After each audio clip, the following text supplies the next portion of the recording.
हम आपको बताने वाले हैं कि जर्मनी में रहने के प्रोज। हमारा पहला पॉइंट है universities, health care, student benefits, work life balance, Germany का weather, transportation, apartments and houses, sightseeing, travel, job opportunities. Hi Hi guys, guys, welcome back to our channel. We are here with another video. आज की video जो है फिर से हम एक informational video लेके आए हैं आप लोगों के लिए। जो लोग जर्मनी में आने वाले हैं, आने का प्लान कर रहे हैं, रिसेंटली एकदम आने का प्लान कर रहे हैं या थोड़े टाइम बाद आने का प्लान कर रहे हैं, ये वीडियो उन सब लोगों के लिए है। तो आज की वीडियो में हम आपको बताने वाले हैं कि जर्मनी में रहने के या फिर यहाँ आने के बाद क्या-क्या आपको प्रोस मतलब पॉजिटिव पॉइंट्स आपको देखने पड़ेंगे। या क्या कौन सा आपको यस, तो दोनों चीज़ों को देख के आप समझ के और पूरा एनालाइज़ करके देख सकते हो कि आप वहाँ पे जाना आपके लिए बेनिफिशियल है या नहीं है, क्या चीज़ें आपको फेस करनी पड़ेगी और किन चीज़ों के लिए आप पहले से भी प्रिपेयर हो सकते कि हो। आप प्रोस के साथ हैप्पी हो या फिर आप कॉन्स को भी नजरअंदाज नहीं कर रहे हो कि यहाँ पे क्या कॉन्स है उनको आप फेस करने के लिए रेडी हो, तो ये आप डिसाइड कर सकते हो। इस वीडियो में हम कोई टारगेट ऑडियंस के बारे में बात नहीं कर रहे हैं। आप चाहे स्टूडेंट आ रहे हो, चाहे आप जॉब के लिए आ रहे हो, चाहे आप पूरी फैमिली माइग्रेट हो रहे हो, ये वीडियो सब लोगों के लिए हेल्पफुल होने वाली है। तो चलो फटाफट आज की वीडियो स्टार्ट करते हैं। तो आज का हमारा पहला पॉइंट है यूनिवर्सिटीज़। तो जो भी लोग एज़ अ स्टूडेंट यूनिवर्सिटीज़ में एडमिशन ले रहे हैं, यहाँ पे यूनिवर्सिटीज़ की जो फीस है वो इतनी ज़्यादा कम है in comparison to other countries, तो वो एक बहुत बड़ा पॉजिटिव पॉइंट है। कुछ यूनिवर्सिटीज़ की फीस पर सेमेस्टर सिर्फ 30 यूरो से लेके कुछ 300 यूरोज़ तक के बीच में आती है, जिसमें बहुत यूनिवर्सिटीज़ तो आपको एज़ अ ट्रैवल टिकट भी प्रोवाइड करती है उसमें। And these are mostly public universities. तो कौन ये है कि पब्लिक यूनिवर्सिटीज में एडमिशन के लिए आपको रैंकिंग बहुत अच्छी होनी चाहिए आपकी। तो इट्स लाइक कि हाईएस्ट रैंकिंग वालों को एडमिशन की ज़्यादा पॉसिबिलिटीज़ है। तो ये एक कोटा है जो आपको पूरा करना पड़ता है। यस, साथ के साथ दूसरी यहाँ पे प्राइवेट यूनिवर्सिटीज़ होती हैं, जिनमें एडमिशन लेना as compare to other universities काफ़ी ईज़ी होता है। बट वही इसका कौन ये इनकी फीस पब्लिक यूनिवर्सिटी से कंपेयर करें आप तो काफ़ी हाई होती है। यस, तो अब चलते हैं नेक्स्ट पॉइंट पे जो है हमारा हेल्थ केयर। यहाँ पे हेल्थ केयर का सिस्टम बहुत अच्छा है। आपको इंश्योरेंस, अगर आप वर्किंग हो तो आपको आपकी सैलरी से डिडक्ट हो जाता है, आपको इंश्योरेंस अमाउंट देना पड़ता है। एज अ स्टूडेंट भी आप इंश्योरेंस आपको लेना है, वो मैंडेटरी होता है। तो उसमें आपको बहुत सारे बेनिफिट्स मिलते हैं हेल्थ केयर के। आपको किसी भी तरह की ट्रीटमेंट करानी हो तो उसमें आपको इमीडिएटली नहीं पे करना पड़ता। इसका कौन ये है कि आपको अपॉइंटमेंट मिलना एक सच में एक टास्क होता है कि मोस्टली अगर आप इंग्लिश स्पीकिंग के साथ आ रहे हो, जर्मन आपको कम आती है या नहीं आती है, तो आपको क्लिनिक चूज करने में काफ़ी डिफिकल्टी फेस होगी क्योंकि आप इंग्लिश स्पीकिंग डॉक्टर ही सर्च करोगे तो इंग्लिश स्पीकिंग डॉक्टर्स के पास रश ज़्यादा हो जाता है क्योंकि लोग इंग्लिश वाले जो उन्हीं के पास जाते हैं, इसीलिए आपको अपॉइंटमेंट में दिक्कत आती है। तो नेक्स्ट पॉइंट पे हम चलते हैं जो है स्टूडेंट बेनिफिट्स। यहाँ पे आप एज अ स्टूडेंट अगर आप रह रहे हो तो आपको यूनिवर्सिटीज़ की तरफ से बहुत सारे बेनिफिट्स मिलते हैं। जैसे कि मैंने फर्स्ट आपको बताया कि आपको ट्रैवल टिकट ही मिल जाती है, आपकी ट्यूशन फीस जो सेमेस्टर कंट्रीब्यूशन आप पे करते हो उसी से ही काफ़ी सारी यूनिवर्सिटीज़ में। उसके साथ साथ आपको बहुत सारे डिस्काउंट्स मिलते हैं। जैसे आपको अगर फ़ोन खरीदना है, लैपटॉप खरीदना है या कुछ भी रिलेटेड चीज़ें खरीदनी है तो उस पर 10 से 15% discount most of the time as a student ही आपको मिल जाता है। और जैसे कि मैं अगर अपनी यूनिवर्सिटी की बात करूँ तो बहुत सारे सॉफ्टवेयर्स ऐसे हैं जो आपको ड्यूरिंग योर स्टडी या फिर उसके आसपास में भी आपको ज़रूरत पड़ती है, तो वो यूनिवर्सिटी से आपको फ्री ऑफ कॉस्ट उसका लाइसेंस मिल जाता है। तो वो आपको एक बहुत पॉजिटिव पॉइंट। इसकी कॉन्स की बात करें तो इसका कॉन ये है कि आप फुल टाइम जॉब नहीं कर सकते एज अ स्टूडेंट, जो कि is not really a con क्योंकि आपको करनी भी नहीं चाहिए, आप स्टडीज के लिए आए हो। तो इसीलिए इस चीज़ को एंड लोग करते हैं कि हमें मनी चाहिए, अपने ये करना है वो करना है, मतलब जिस भी रीज़न से, तो आप फुल टाइम जॉब नहीं कर सकते। यस, बट आप पार्ट टाइम जॉब कर सकते हो, as a work student internships कर सकते हो। तो यस। ये भी एक पॉजिटिव पॉइंट है। यस। तो नेक्स्ट पॉइंट पे चलते हैं, that is work life balance. तो यहाँ पे जो लोग भी जॉब कर रहे हैं, तो यहाँ का जो वर्क लाइफ बैलेंस है, आपका जो शेड्यूल है ऑफिस का, वो बहुत ही सही है। मतलब जो आपका स्टार्ट टाइम है तब से लेके एंड ऑफ द डे तक का ही आपका टाइम है, उससे ज़्यादा आपको कोई कहीं डिस्टर्ब नहीं पे भी करेगा। टाइम लगाने की भी ज़रूरत नहीं है और आपको कोई डिस्टर्ब भी नहीं करेगा। इसका कौन ये है कि जब आपका ऑफिस टाइम खत्म होता है तो आप जैसे 6 o'clock सपोज खत्म हो रहा है, तो आप सोचोगे कि चलो थोड़ा रेस्ट करके 7-8 बजे आप कहीं शॉपिंग पे चले जाओ या किसी मॉल में चले जाओ, तो ये मॉल्स वगैरह सारे 8 बजे के आसपास बंद होना स्टार्ट हो जाते हैं। तो आप आफ्टर वर्क थोड़ा-सा कम जगहों पे जा पाते हो। पार्क्स एंड ऑल ओपन रहते हैं, बट मॉल्स एंड शॉपिंग वाली जो भी चीज़ें होती हैं, वो सारी क्लोज़ होती हैं।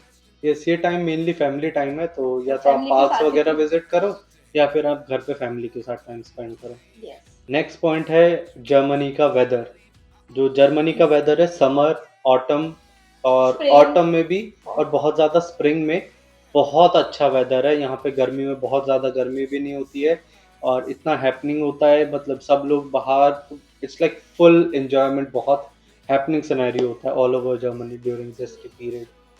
इसका कौन ये है कि विंटर उतनी ही डिप्रेसिंग होती है जितनी समर्स हैपनिंग होती है। एंड विंटर का टाइमिंग बहुत ज़्यादा होता है, तो थोड़ा डिप्रेसिंग टाइम रहता है। बिल्कुल ग्रे, आपको कोई कलर्स नहीं दिखेंगे, पेड़ वगैरह के पत्ते सारे फॉल हो जाते हैं, तो बिल्कुल एकदम फ्लैट ग्रेस कलर ही दिखते हैं, तो ये डिप्रेसिंग रहता है। एंड एक इसमें भी पॉजिटिव साइड है कि क्रिसमस के टाइम पे ये थोड़ा सा हैपनिंग हो जाता है, in the month of December, या बाकी थोड़ा डिप्रेसिंग ज़्यादा रहता है। यस, और साथ में जो स्टूडेंट हैं उनको एक और नेगेटिव चीज़ होती है, यहाँ पे मोस्टली वार्म लाइट यूज़ की जाती है और हम इंडिया में और वहाँ पे सब वाइट लाइट ब्राइट। बहुत ज़्यादा यूज़ करते हैं। जब मैं स्टूडेंट था तब मेरे को ये फेस हुआ था कि जब आप वार्म लाइट जलाते हो तो आपको पढ़ने में उतनी डिफ़िकल्टी होती है, आपको बहुत जल्दी नींद आती है, तो स्पेशली मैंने ढूँढ के वाइट लाइट यूज़ की थी। और अगर कोई आपको भी ऐसे कोई दिक्कत हो रही है, एंड वी रिकमेंड कि वाइट हम लाइट लोगों को तो व्हाइट लाइट चाहिए होती है, और अगर आप विंटर्स में भी व्हाइट लाइट लगाओगे तो थोड़ा-सा कम डिप्रेसिंग फ़ील फील होगा होगा, हमें। नींद कम आएगी, जल्दी नींद नहीं आएगी आपको। यस। तो तो नेक्स्ट पॉइंट पे आते नेक्स्ट हैं। पॉइंट है हमारा transportation. All over Germany transportation, public transport, by car, it's like very easy, it's like piece of cake. ये जो है ये बहुत पॉज़िटिव और बहुत अच्छा पॉइंट है। आप लोगों को एक पार्ट से दूसरे पार्ट में ट्रैवल करने में बहुत ज़्यादा टाइम नहीं लगता है, और अब जर्मनी में डॉइचलैंड टिकट भी इंट्रोड्यूस हो गई है, जिससे कि सिर्फ 49 यूरोज़ पर मंथ में, जो बेसिकली पड़ता है करीब 4 साढ़े 4,000 रुपए पर मंथ, एक टिकट का, एक इंसान के टिकट का, उसमें आप पूरा जर्मनी ट्रैवल कर सकते हो। और साथ-साथ यहाँ के जो हाईवेज़ के बहुत सारे रीजन्स हैं, वहाँ पे आपको स्पीड लिमिट भी नहीं मिलती है, तो आपको ट्रैवल करने में तो आप जल्दी हो तो कितना भी तेज़ चला सकते हो। एक कौन ये है कि अगर आपने स्पीड लिमिट क्रॉस कर ली कि कम या ज़्यादा में, तो आपको फाइन भी अच्छा खासा बड़ा फाइन पे करना पड़ता है। यस, हर जगह पे नो स्पीड लिमिट नहीं है, कुछ रीजन्स है जहाँ पे स्पीड लिमिट नहीं होती है, but most of the parts में स्पीड लिमिट होती है। तो जहाँ पे है तो आपको स्ट्रिक्टली वो फॉलो करना ही है, नो मैटर व्हाट। तो नेक्स्ट पॉइंट पे चलते हैं, जो है अपार्टमेंट्स एंड हाउसेस। यहाँ पे अपार्टमेंट्स और हाउस इतने सुंदर हैं इन टर्म्स ऑफ डिज़ाइन, अंदर का आर्किटेक्चर और आसपास की लोकेलिटी, इतना अच्छा लगता है यहाँ पे, पीसफुल, एकदम नेचर के पास, ज़्यादा पॉल्यूशन नहीं, बहुत ज़्यादा, लाइक बहुत अच्छा एक लिविंग एनवायरनमेंट यहाँ पे। इसकी कौन सी है कि अपार्टमेंट ढूँढना is really a task here. बहुत मुश्किल से अपार्टमेंट मिलते हैं। एंड रिसेंटली यहाँ पे जो अपार्टमेंट के प्राइसेज़ हैं वो बहुत हाई हो गए हैं। तो ये भी एक बहुत बड़ा कॉन है इस चीज़ का, बहुत हाई प्राइसेज़ आपको अपार्टमेंट्स के लिए पे करने पड़ते हैं। नेक्स्ट पॉइंट है साइट सीइंग, ट्रैवल और घूमना। यहाँ पे इतने ऑप्शन है घूमने के लिए। आपको, जैसे खुशबू ने बताया कि विंटर्स में आप क्रिसमस मार्केट जा सकते हो, समर्स में लेक्स है, रिवर साइड है, आप अपना बोटिंग करने जाओ, और आप हाइकिंग के लिए जा सकते हो, साइकिलिंग हो गया, और इतने सुंदर सुंदर टाउन है पूरे जर्मनी में, तो आपको घूमने के लिए ऑप्शंस ही ऑप्शंस है। इसका कौन ये है कि आप ज़्यादा नॉइज़ नहीं कर सकते अपने एनवायरनमेंट में, घर में। एंड आप लॉन्ड्री नहीं कर सकते अपने संडे को, एंड क्लीनिंग भी नहीं कर सकते। एंड नेक्स्ट पार्ट है कि ऑल ओवर जर्मनी में जो क्रिमिनल रेट है वो काफ़ी लो है बाकी सब कंट्रीज़ के कंपैरिजन में, तो ये एक बहुत अच्छा है एंड बहुत सेफ फील होता है इस चीज़ से। इसको कौन नहीं कर सकते, बट आपको अपने इंश्योरेंस वगैरह सारी चीज़ें अपने हाउस के, हर चीज़ के करा के रखने पड़ते हैं। एंड जो कि ज़रूरी भी है, मतलब कहते हैं ना, अपनी सेफ्टी अपने हाथों में होती है। तो ठीक है, क्रिमिनल रेट कम है बट ज़ीरो नहीं होता कहीं भी। तो अपनी सेफ्टी अपने हाथों में होती है, तो आप अपने इंश्योरेंस वगैरह हर चीज़ के करा के रखना होता है। यस, और थोड़ा केयरफुल तो एनीवेज रहना रहना पड़ता ही है, चाहिए। मतलब ऐसा नहीं है कि चलते हुए कोई आपके हाथ से फ़ोन छीन के भाग जाएगा, इस नहीं, तरह के सिनेरियो नहीं है, बट आप फिर भी आप कहीं पे छोड़ के चल दोगे, और वो सब चीज़ें तो थोड़ी-सी आपको आपको। केयरफुल तो रहना ही पड़ता है, आप किसी भी सिटी या कंट्री में। नेक्स्ट पॉइंट है जो वो है हमारा क्लीनलीनेस। तो हम कहीं भी बाहर निकलते हैं, सोसाइटीज़, पार्क, लेक, ये वो, हर जगह एकदम ऐसे क्लीन मिलती है, कहीं मिट्टी नहीं उड़ेगी, और वो चीज़ बहुत अच्छे से मेंटेन की गई है। कौन ये है कि क्लीनलीनेस तो आपको मिल जाएगी, बट वो आपको मेंटेन भी खुद करनी पड़ती है काफ़ी ज़्यादा। तो आप कहीं भी कुछ भी ऐसे फेंक नहीं सकते, जो कि एक अच्छी हैबिट भी है। इवन लाइक गार्बेज भी है तो आपको अपना ड्राई गार्बेज अलग रखना पड़ता है, वेट गार्बेज अलग रखना पड़ता है।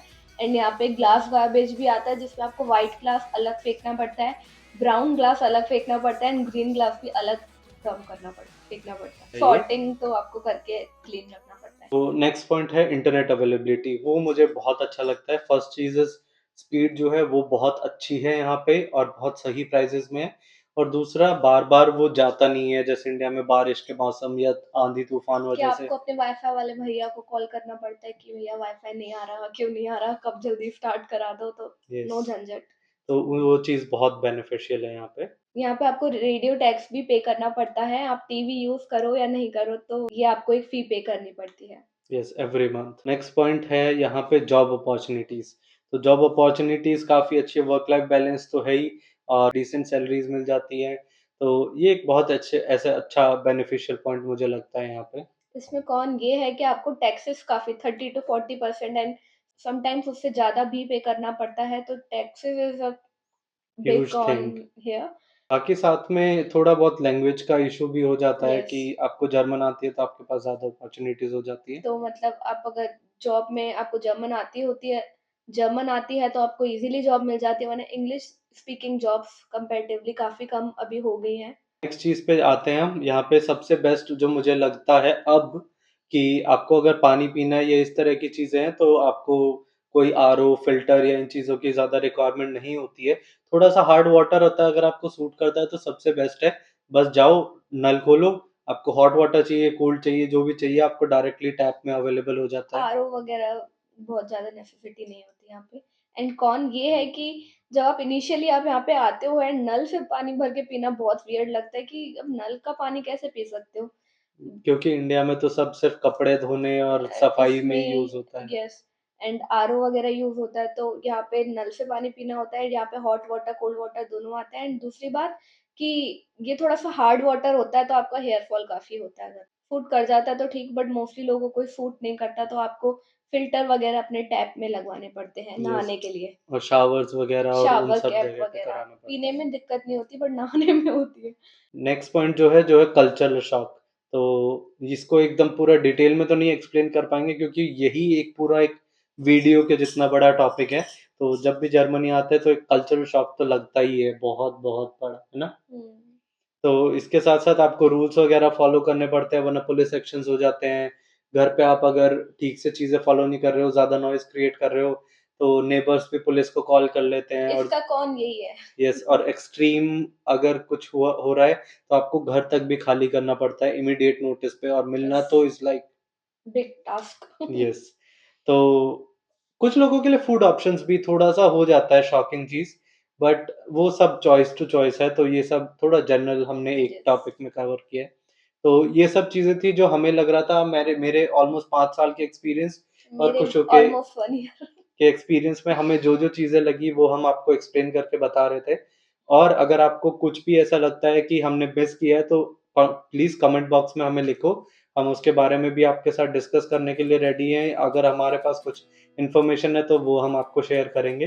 तो चलो इस वीडियो को फिर अब खत्म यही करते एंड हैं। करते हैं। वी होप आपको हमारी वीडियो हेल्पफुल लगी होगी।